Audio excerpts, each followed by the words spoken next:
Welcome to another episode of According to You, where the listeners get to pick the topic of conversation. I'm your host, Gil, and today's topic will be a niche fragrance collector. And our guest today is from Total Fashion Scents in Instagram. She has 2 boys and is a single mom who loves to share her scent of the day, review niche and designer fragrance, and guide people into the niche world of fragrance. Let's all welcome Maggie to the show.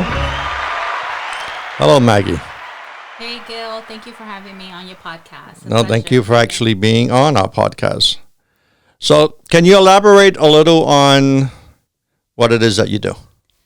So, basically, I have an Instagram page called Total Fashion Scents, where I kind of give everyone like my scent of the day and I review fragrances. I also let people in on what the niche world is versus designer fragrances world, where I give choices and I talk about notes and different types of fragrances and how they inspire me. And it's just something that I love and I'm very passionate about. Now, you mentioned inspiration. What exactly did inspire you as far as like picking your fragrances for the day? So basically, my inspiration usually comes from my mood.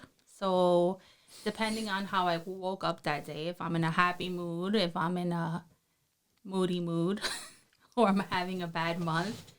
But for the most part, it's my mood. I also consider the weather, the outfit that I'm wearing, and it's also very important to me where I'm going, whether it's the office, whether it's staying at home, I'm going shopping, going out with friends, or it's a special event. So basically, I just take a whole concoction of everything. So what you're saying is, I am not too bright when it comes to this topic, but from what I understand what you just said, I only have 2 colognes. So, as far as my mood is concerned, I'm in trouble. Basically. Yeah, I mean, well, can you tell me, and I know I'm going to put you on the spot right here because you weren't prepared for this, but if you are, that'll be great.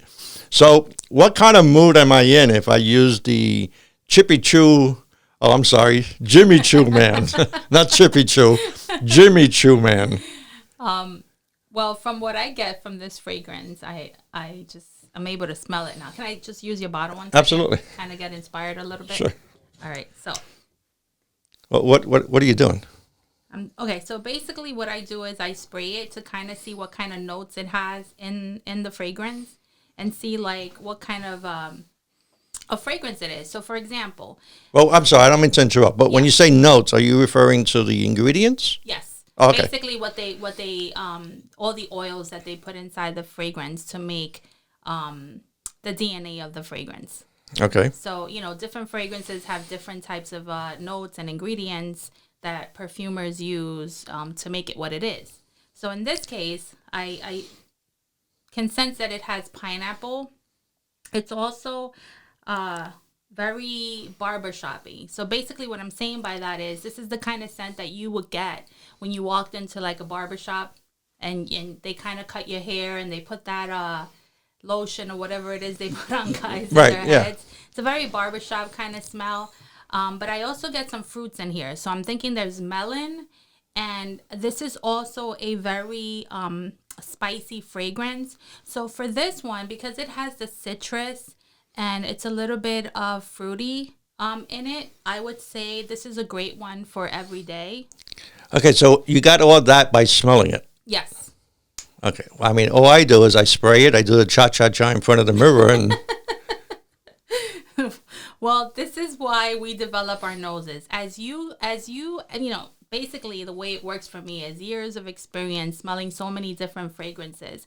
You kind of train your nose to different scents, and it comes with time and just, practicing. Like practice makes perfect. It's the same thing with a fragrance. You have to train your nose. And your senses. Okay. I mean, I appreciate that. I mean, I think if I ever go back and buy another different type of cologne, I have another one here. Okay. Can you tell me what kind of mood I'm going to be on this one? Because that one I don't do the cha-cha-cha. this one is Dolce & Gabbana Light Blue Oud Intense. So, okay, the difference between the two. One is very fruity and citrusy. And the Dolce & Gabbana is citrusy, but it's more of an aquatic scent. So for an aquatic scent, I would say it's more for your summer and your spring months that you can wear this one. When you look at a spicy fragrance like Jimmy Choo, because of the patchouli and the pink pepper in it, you would consider this more maybe for fall and winter because it's more of a stronger fragrance than citrus. Citrus is also nice to wear to the beach. You're going on vacation. I mean, just think about the mood that you're in.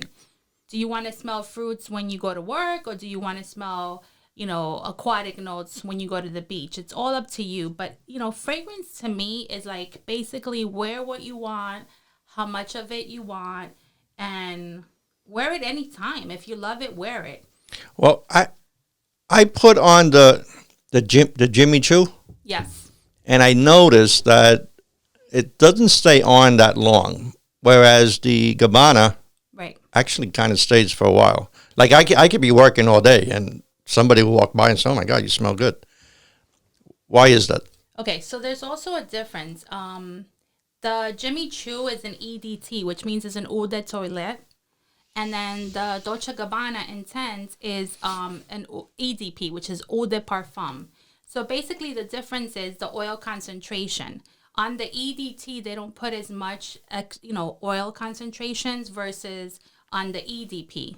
More oil is used in it. So you just kind of have to think about, like when you get an oil change in your car, you put better quality oil, gives you longer longevity on your vehicle.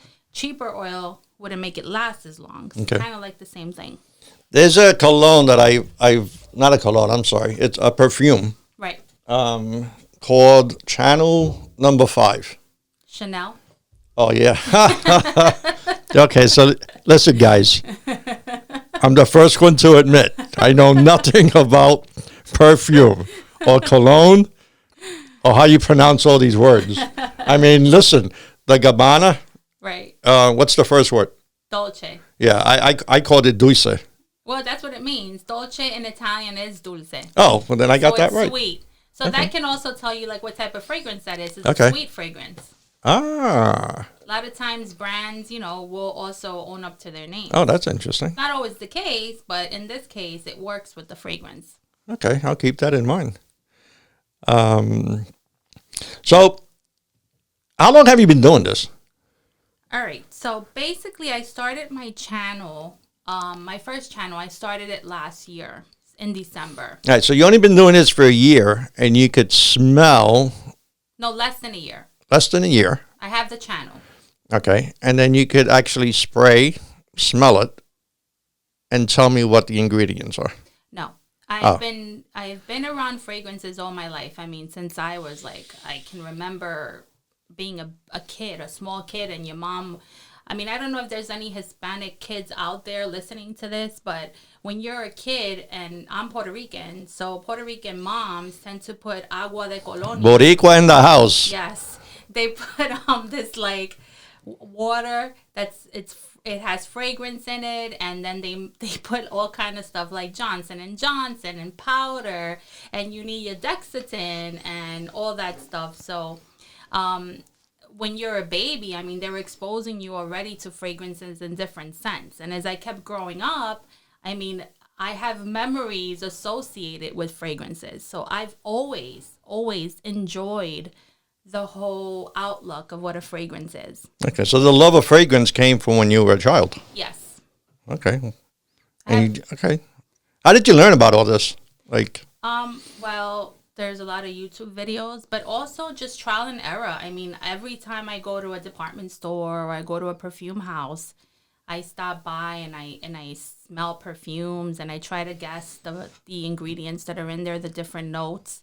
And I test myself, or I'll go and I'll smell like maybe what lavender smells like, or I'll go to the fruit store and smell what plum smells like, and then I'll be able to identify it in a fragrance.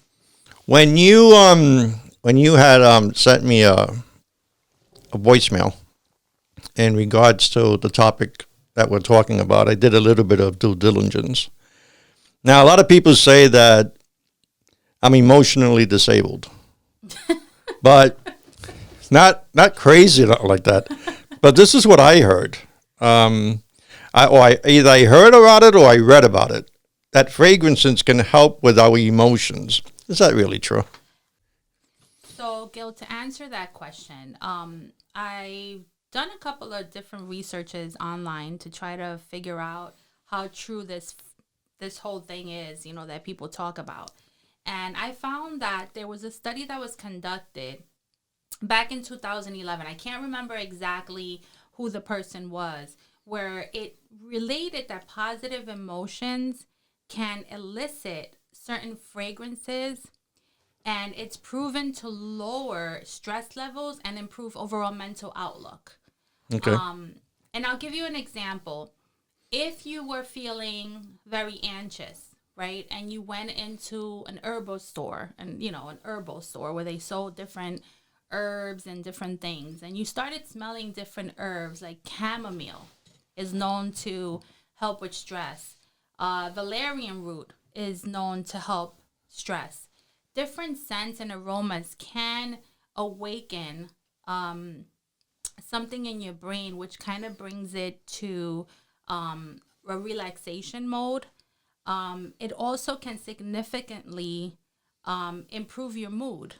Because when you smell something good, and I'll give you another example. You're going to your grandmother's house and your grandmother is baking your favorite flan. Okay. As soon as you could have had the worst day in the world.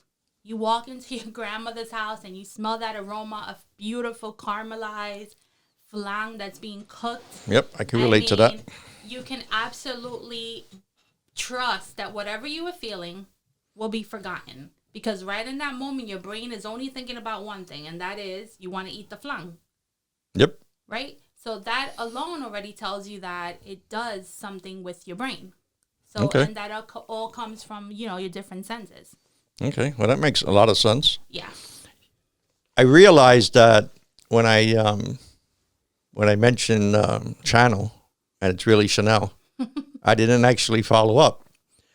The reason why I brought that up is because I read that Chanel is like the most expensive perfume, or I'm sure there's others, but at least that's what I got out of it. Right. I wouldn't say it's the most expensive. They are a designer house, which is a little different from niche.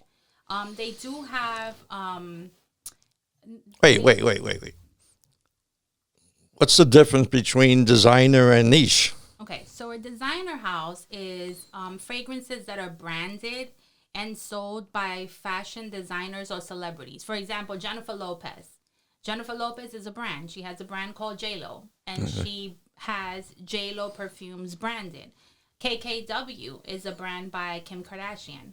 These are celebrities that have their own fragrance line. So they don't just dedicate themselves to fragrances. They dedicate themselves to other things as well. So that would be a designer fragrance. Now, a niche fragrance is different because a niche fragrance is ones that are created and sold by companies or fragrance houses that focus only and exclusively on perfumes. Okay. So, for example, ones that are made by perfumers that are just dedicated to the art of perfumery. And those you can only find at like really high-end fragrance boutiques or perfumeries. Okay, so if I wanted to make a niche, right? Probably not. Because I would have to actually learn or know about the different ingredients and mixing, and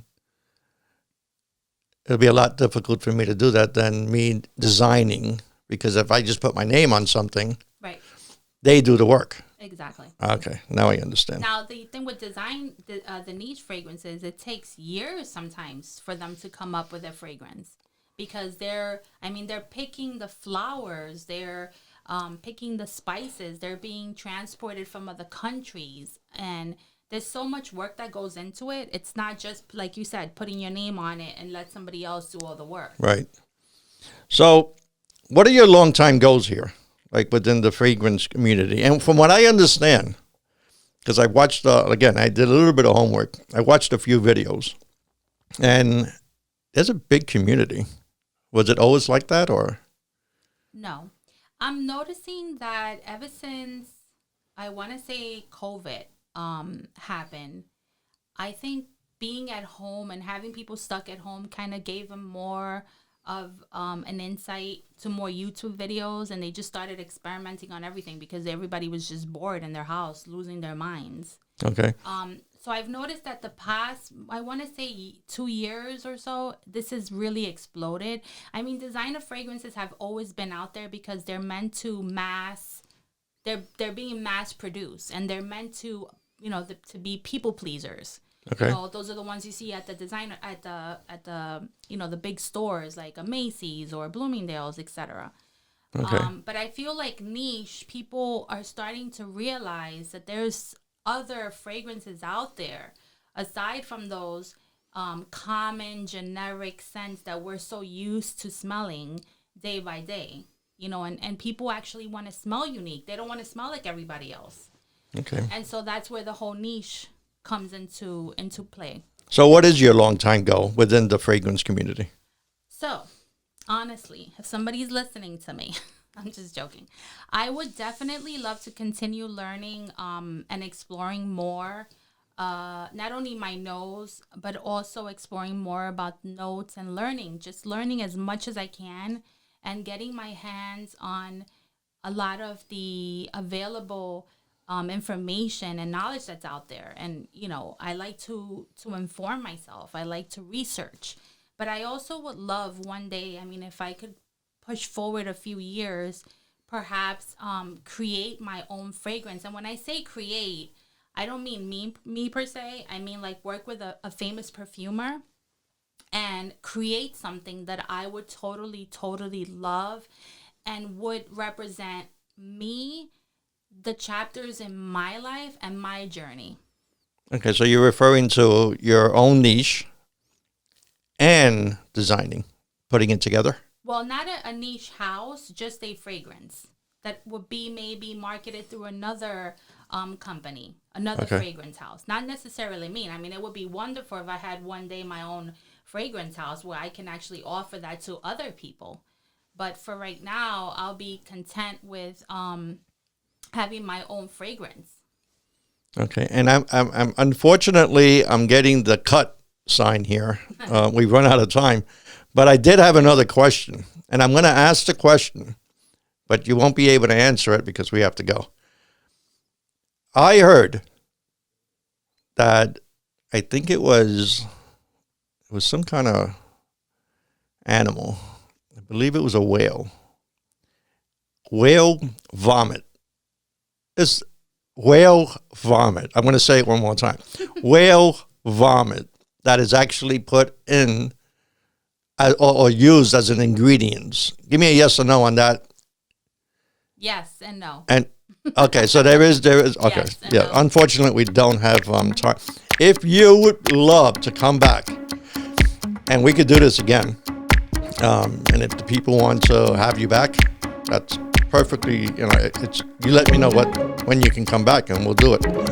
So I want to thank you for coming to the show. Thank you, guys. I want to thank all the listeners, and remember, keep listening and keep talking.